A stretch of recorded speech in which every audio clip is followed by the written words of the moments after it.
What are we discussing on today's podcast, you ask? Well, we finally got some D-backs baseball. So let's break down game one, what I liked and disliked. And then I told you it's time for some D-backs team specific awards. I want to watch the first game before I handed these out. So we got a whole bunch to talk about on today's podcast. So let's get into it.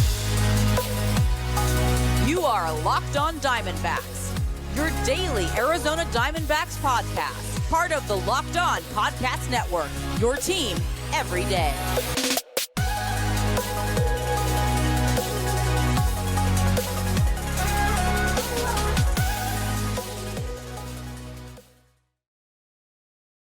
Welcome into the Locked On Diamondbacks podcast, part of the Locked On Podcast Network. Your team every day listening to who? The always charismatic host of this podcast, Miller Thomas. I'm a multimedia journalist and I'm a graphic designer. So please go check out my website, MillerThomas24.myportfolio.com. On there you can see all my latest work, from my packages to my articles to my photos and my graphic design. If you want to see more content by me, just follow me on Twitter at CreatorThomas24 for my personal account, or just look up Locked On Diamondbacks, both Twitter, Instagram for the podcast handle. And of course, thank you for making Locked On Diamondbacks your first listen every day. I would not be able to do this podcast without you, my loyal listeners, sharing, subscribing, reviewing, doing all that so I could do this podcast for you. Thank you. It's free and available on all platforms, so please continue to tell your friends. And also, this episode is brought to you by Game Time. Download the Game Time app, create an account, and use code LOCKEDONMLB for $20 off your first purchase. Now, guys, it is, by the time you're listening to this, it is not opening day anymore. It is day 2 of the Major League Baseball season, but we have to talk about opening day because the D-backs played some baseball last night. I'm recording this right after the D-backs game. Actually, I'm going to try to do that a little bit more going forward because my adrenaline is always spiked after a D-backs game, win or lose. And right now, I am heated because of the D-backs first game of the season because they lost. D-backs went down 8-2, and this was just not a pretty game overall. The first segment, I'm going to talk about what I like from the game. The second segment, I'm going to talk about what I didn't like from the game. But let's first talk about the game in general, because this was the first time Zach Gallen has started opening day for the D-backs during his tenure. The last 3 seasons, we've had Mad Bum against the San Diego Padres on opening day, and every single season, it's been disgusting. I thought this would have been the first year where we get a little bit different of a feel. Maybe the D-backs start the season 1-0. Nope, not the same. Or actually, it is the same because it's like deja vu with the D-backs on opening day. It seems like we always get crushed. I thought it was going to be different with Zach Gallen on the mound because I picked this man to win the Cy Young Award this season. In game 1, it didn't look like he made his Cy Young case because Gallen, the man who led the league in whip and hits per 9 last season, was kind of batted around in this one. And the Dodgers really were able to work the pitch count, just work Zach Gallen because, like I said, best whip in the NL last season.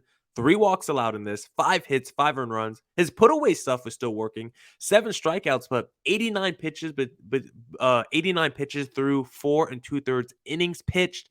Gallen looked good the first couple innings, but the 3rd and 5th inning, the Dodgers were able to come after him, and the offense wasn't really able to back up Gallen because the offense put 2 runs on the board the first 2 innings, and then quiet after that. Only 4 hits on the night, no walks drawn. And the bullpen, something that we've been excited about, we feel like has a little bit more upside entering the season, wasn't able to stop the bleeding after Zach Gallen left the game. Now, we did see some strikeouts, 5 strikeouts by the bullpen. We did expect that to be a new little tool and skill that the bullpen provides for this team. But if you can't stop the bleeding when the Dodgers offense is humming like that, it doesn't really matter. So the D-backs fall in game 1 to the Dodgers 8-2, and Julio Urias looked good. The Dodgers offense looked good. Like, Will Smith was the D-backs killer on the night, went 4 for 4. Or he went 3 for 4 with 4 RBIs, 1 run scored, just absolutely killed us. Outman, I don't even know who that is. Jake Outman, he had a huge game, home run in this one. He had a couple hits, 3 runs scored, 2 RBIs. And just not a fun game all around. Fun game because baseball's back, but not fun when you think of the final outcome. But enough with the negativity. We're going to lean into more negativity in segment number 2. So let's talk about some things, some positivities from today's game. Even though there was only a few of them, let's talk about some things I was happy about. The first thing, The pace of the game. This was a game that saw 10 runs come across the board, and it still finished under 3 hours. I don't have the exact time, but first pitch was around 7:12. Last pitch was around 9:45, like a 2 hour and 40-minute game. This is why I'm now able to record post-game reaction podcasts, because before, listen, I want to do this and I could have put in the extra work, I guess, but you think I want to be up till 1 a.m. recording podcasts and then go to my 9 to 5 the next day? I do not. This is so much better. This is why I like the pitch clock, because I can watch a whole baseball game and then talk about it right after, post the pod, and then you guys get it the next day, which is absolutely fantastic. I love the pace of the play. They had the little pitch clock in the corner. You didn't even think about it. There was a couple times, like you had Kevin Ginkel late in that game get a couple warnings because I guess he was trying to quick pitch or he's getting set up too quick, and the umpire had to give him a couple warnings. Look, it's still early in the season. That stuff is going to happen. These pitchers have to get it worked out. But from the first game, the pace of play, 10 runs across the board, good amount of offense, runners on the bases, and the game still didn't drag, still finished under 3 hours. Love the pace of the play. Second thing that I like from this game, Nick Ahmed is back. I always talk about how I don't think Nick Ahmed is a high upside player. Never been a big Nick Ahmed guy, but he is just a solid major league veteran shortstop in the Dbacks. Last season, they had Perdomo there, who is all right, but he's probably not major league ready. I don't know if he's like an everyday major leaguer, but Nick Ahmed, at worst, is just like your average shortstop. I don't think Nick Ahmed is bad. Plays really good defense, can hit a few doubles, can go from second to third if you hit a single to right field. Like, he just plays smart, fundamental baseball. He's like your average baseline player. Like, if he was in MLB The Show, he would probably be like a 76, between like a 75 and 77 overall. Like, he's going to fill out the end of your roster. He's not going to make waves on a baseball team. He's not going to be the catalyst for why someone makes a postseason, but in a playoff series, could he have a moment where maybe he has a big hit or two? Yeah, Nick Ahmed is also, I think, the first D-backs player to spend 10 seasons in the organization, which is just insane to think about. So happy to see Nick Ahmed back and happy to see him manning shortstop, because that was kind of a weak position for the D-backs last season. Then the last thing that I liked from this game was the offense in the first couple innings, because outside that, there wasn't too many positives from this game, but that first inning, Marte gets hit by the pitch, and then Gurriel singles to left, and then Christian Walker comes through. You're like, all right, look at the offense right there. Moving people over, coming through at runners in scoring position. You like to see that. You didn't like Evan Longoria ending the inning where ground ball double play, though. Then in that second inning, Nick Ahmed, who we just talked about, led off for a double. Corbin Carroll fly to center to move Nick Ahmed over, and then Moreno sacrifice fly. Just easy offense. Nothing too crazy. You get a leadoff double. That's what you want. Back-to-back sack flies that score the runner. You don't always need to get that big base knock to get the RBI. Sometimes just doing like that small ball baseball that just puts a run on the board, that's all you need. Now tonight, the D-backs needed a few more runs than just two, but if it was a tight ball game, like let's say it was like a 2-2 ball game or 3-2 ball game, and that run came into play, like that's the kind of smart, fundamental small ball baseball that teams don't always execute or have trouble executing, and the backs were able to do that in the second inning. And if you could do that more times throughout the season, just put runs on the board any way you can. I always think that's better for your team, scoring runs than not scoring runs. I know, crazy theory. So the D-backs, not too many positives from this game, but the pace of play was nice. Seeing Nick Ahmed back in action was nice. And seeing the offense, at least in the first couple innings where it looked like they were maybe going to go on a run and really knock around Julio Urias, even though it didn't happen, did like to see the early offense in this one. Now, for the D-backs, if you need any tickets throughout the season, the best place to get D-backs tickets is the Game Time app, because hunting down tickets shouldn't be stressful. Buying tickets should be the easiest thing in the world. You should just be able to go on the app, click D-backs, and buy tickets. But there's so many apps that make it confusing with their pop-up ads, or they got just random stuff in your face that's like not what I'm trying to see right now. I'm just trying to get the tickets that I want to the event I'm going to.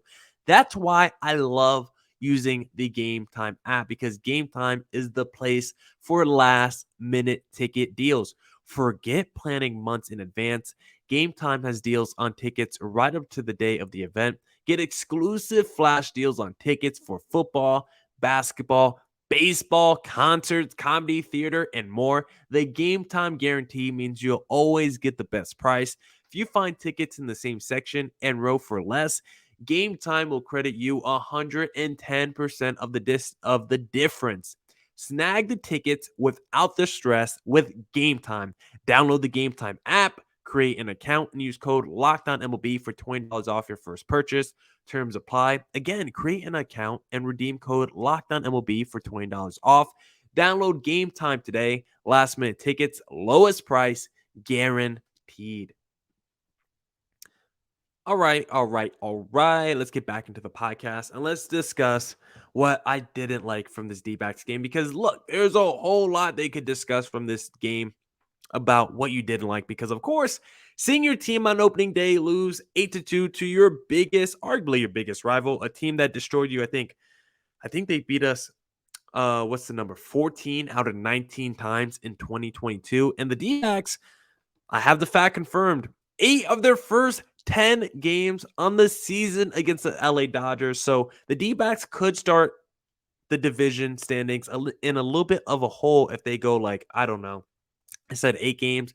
They go like 3-5 against the Dodgers in this first 8 games. Like, that wouldn't be nice. If you just go 500 against the Dodgers in these first 8 games, I would be very happy because after this, the D-backs only play the Dodgers one more time on the season. So it's kind of crazy. The D-backs play the Dodgers 3 times this year, and they do it and 2 of their first 3 series is against the Dodgers. I don't know why.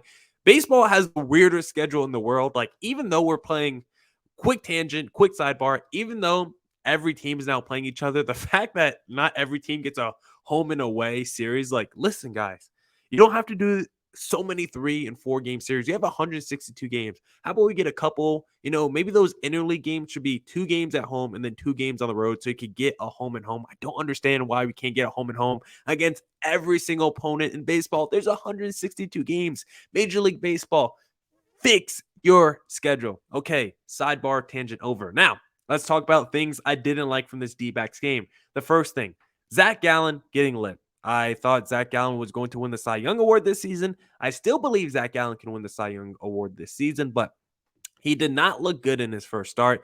He threw 89 pitches in that first game against the Dodgers, and the Dodgers just seemed to be really locked into whatever Gallen was throwing. They didn't really seem to be fooled too much, and I say that even though they struck out 7 times in less than 5 innings, but they were also able to draw walks. They also had a whole bunch of hits against Zach Gallen.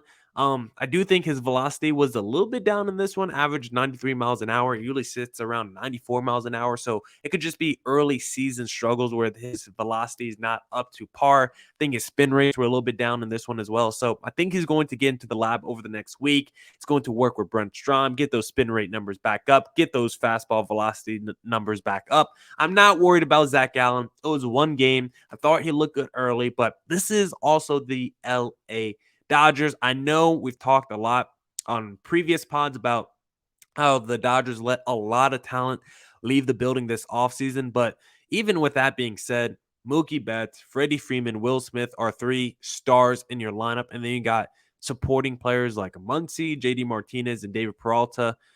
The Dodgers still have more than enough talent to compete with teams. When you got a top 3 or 4 like they do, they can still put a ton of runs on the board. And as good as Zach Gallen has been in his career, the Dodgers are always going to be a team that gives him struggles because they see each other so often that there's going to be games where Zach Gallen just knows how to pitch against every opposing batter on the Dodgers. And there's going to be games where batters on the Dodgers are just locked into any pitch that Gallen throws. That's what happens when a team and a pitcher faces each other as many times as Gallen will face the Dodgers throughout his career. So I'm just going to chalk it up to a bad game 1 for Zach Gallen, and I definitely think he'll be better going forward. The second thing I didn't like from this game, the bullpen struggling. We talked a lot. I was like, hey, Joe Mantiply will start the season on the injured list. Not even worried. Last season, the season before, I would have told you we're in the apocalypse. The world is ending. Mantiply's on the injured list. Who do I trust? Kyle Nelson. After that, Kevin Ginkel. I don't know. But entering this season, I was like, hey, even with Mantiply going on the injured list, I still feel great about the bullpen, from the Vargases to the Nelsons to the Ginkles. And unfortunately, the bullpen really couldn't stop the bleeding in this one. Cole Sulser allowed 2 more earned runs. And right now, entering the season, even before game one, entering the season, he was the odd man out for me personally because I'm a big Kyle Nelson guy. So I'm like, how can we get Kyle Nelson back in the bullpen? Cole Sulser was the one that I picked out where if he struggled, I'm like, just get rid of him, put Kyle Nelson in the bullpen. And Kyle Nelson, 1 inning pitch, gave up 2 hits, but also 2 strikeouts, while Cole Sulser allowed 2 earned runs. Then Carlos Vargas, he did allow earned run. He did give up 2 hits and a walk, but you could at least see the stuff and the talent. And we'll give him a few more opportunities before we decide, is he another Luis Frias who just has really exciting stuff? Like Vargas was dotting it up with 100 miles an hour. We know Luis Frias has high velocity, has some wicked breaking stuff as well, but Luis Frias always gives up a lot of hard contact and gives up a lot of walks. If Vargas does the same, then I don't know how long he could stay in the bullpen, but it's the beginning of the season. He's going to get a long leash and a lot of opportunities to start. And then the third thing that I didn't like from this game was just the lineup construction. Look, I know there's a lefty on the mound, so Torey Lovullo is going to do his little beat bop platoon advantage. Hey, all my righties, you're going to be 1, 2, 3, 4, 5 in my lineup. I don't care about talent. I just care about platoon advantage because I was a little surprised when I saw Kyle Lewis leading off this game. I wasn't upset because Kyle Lewis killed it in spring training, and I do think he's going to be a little bit of a sleeper for the D-backs this season. But even with that being said, I was like, there's a lefty on the mound? I know, but we're still going to put Corbin Carroll and Jake McCarthy at the bottom of your lineup behind the Nick Ahmed, behind the Evan Longoria. I don't care if there's a lefty on the mound. I don't care if there's a righty on the mound. I don't care if Pedro Martinez is on the mound. I don't care if Tom Seaver is on the mound. I don't care if it's 24-year-old Clayton Kershaw. Carroll and Jake McCarthy cannot be hitting behind Nick Ahmed, and they definitely can't be at the bottom of your lineup. Corbin Carroll is maybe the most tantalizing talent on the D-backs, maybe the most dynamic player on the D-backs with the power, the speed, the contact. He should probably be leading off. Jake McCarthy should be right behind him. I know he's a lefty. I know you don't like the platoon advantage, but Jake McCarthy, post All-Star break, might have been the D-backs' best offensive player. There was like a 6-week stretch where Jake McCarthy carried the offense. If you want to say, sure, Moreno, even though I think he's better than Nick Ahmed, you want to give him some time. You want to see it first. Sure, but Carroll and McCarthy, with the talent that they've had, with the talent that they have, and with what McCarthy showed you last season and what we project Corbin Carroll to do this year, both of those guys have to be at the top of the lineup. I don't care who's on the mound. Those guys are too good. They can do too much with their legs to be at the bottom of a lineup. Like, I just don't understand that at all. I know it's because of a platoon advantage, but I just don't care. And then real quick, the last thing I want to talk about real quick of what I didn't like, Freight Train in that Dodgers blue. Like, are you kidding me? I was not sad, but I was disappointed. And it's like, what are you going to do? Freight Train, like, it might have been the only opportunity that was calling him this offseason. So, of course, he was going to go to where he could play, especially get, maybe a starting role. I mean, he was playing opening day, and he looked solid. I mean, he was better than pretty much any D-back that was playing today. So, Freight Train, we miss you, and we hate to see you in the Dodgers blue. And speaking of the D-backs, the Dodgers, and the whole NL West, if you go to Locked On MLB right now, they got you ready for the MLB season because on the Locked On MLB feed, they have the ultimate 6-episode season preview. Our local and national experts give in-depth analysis of every team and division in a way only Locked On can provide. Find all 6 episodes on Locked On MLB on YouTube or wherever you get your podcasts. And if you want to bet on the D-backs bouncing back after game 1, maybe taking a dub in game 2. If you want to go bet on the D-backs beating the Dodgers in game 2 of the series, then you need to go to FanDuel.com because right now the tournament is heating up and there's no better place to get in on the action than FanDuel, America's #1 sportsbook, because right now FanDuel is giving new customers a no-sweat first bet up to $1,000. That's up to $1,000 back in bonus bets if your first bet doesn't win. Just go to FanDuel.com/lockedon and sign up today to claim your no sweat first bet. You can wager on everything from the money line to point spreads to which team will be cutting down the net, all on an app that's safe, secure, and super easy to use. So don't miss your shot at a no sweat first bet up to $1,000 when you join FanDuel today. Just go to fanduel.com/locked on to sign up. Make every moment more with FanDuel. All right. Let's get back into the podcast. And let's just wrap up the pod by doing some rapid fire Dbacks team specific awards for the 2023 season. And the first award I want to give out, I'm starting from the top, the MVP. Now, this player can't be the MVP of the D-backs if he's going to be batting seventh whenever there's a lefty on the mound. But I do think he is the most tantalizing talent on the D-backs. I do think he might have. Listen, Ketel Marte is probably the most proven, but this guy might have the most upside of any D-backs player. I'm going with Corbin Carroll because of what he can do for you defensively, swallowing up balls in the outfield, just being a vacuum out there, what he can do for your offense. Maybe, hopefully, he goes to the leadoff spot, which I think he eventually will. What he could do for you at the top of your lineup, creating havoc on the base pass, just being a contact machine, singles, doubles, triples. He's going to have home runs. He's going to go from first to third, second to home, first to home. He's just going to do so much for the D-backs team this year. I think he will be the MVP and probably the Rookie of the Year as well. My Cy Young Award. I think we all know who this one is going to. The Cy Young Award for the D-backs this season will be Zach Gallen. So that's not really that interesting. So we could just kind of move on quickly, I guess, from there. But I do think Zach Gallen will bounce back from this start against the LA Dodgers, and I don't think he'll look this bad going forward. I do think Zach Gallen, once again, will be the Cy Young for the D-backs this season.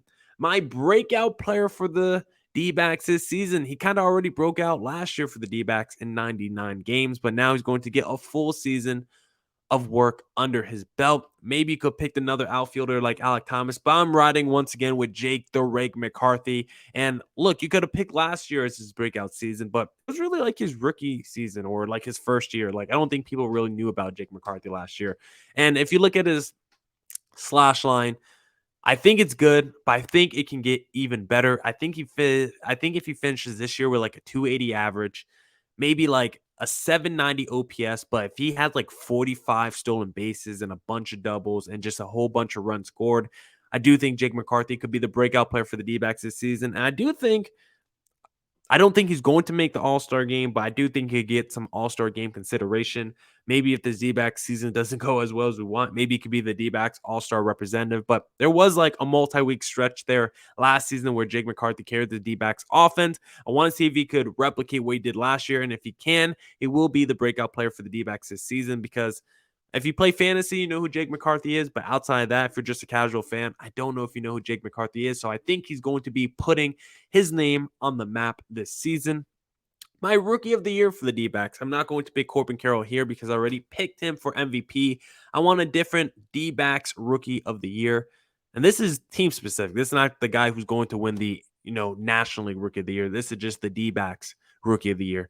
And this is going to someone that just won the number 5 spot in the D-backs rotation, Ryan Nelson. Now, you could also maybe give this to Dre Jameson, who's in the bullpen, and we didn't see him in game 1, but I have a funny feeling we'll probably see him in game 2. We'll definitely see him at least once in this Dodgers series. But Ryan Nelson, as a number 5 starter, going to have the upside to maybe move into that number 3 rotation spot because I don't think there's any reason why the D-backs don't think Ryan Nelson could be better than Zach Davies or Madison Bumgarner. And Ryan Nelson in his final spring training start looked good. His final few spring training starts have really been ramping up for him. We, of course, know about how he looked last season on the big league level in a small little sample size. A full workload from Ryan Nelson over the course of a full season. It doesn't have to do what he did last season over the course of a full year, but I think he can give you 80% of what he looked like last season and be like a 3.6 ERA guy, pitch like 150 innings. Like, I think that's good enough to be considered the D-backs rookie. Maybe Corbin Carroll is still considered, maybe Corbin Carroll does have a better season than Ryan Nelson, but we all expect that to happen. So that's why I'm going with Ryan Nelson as my D-backs Rookie of the Year, because if he has a good season, I do think he will be deserving of this team award given out by moi. How about this one?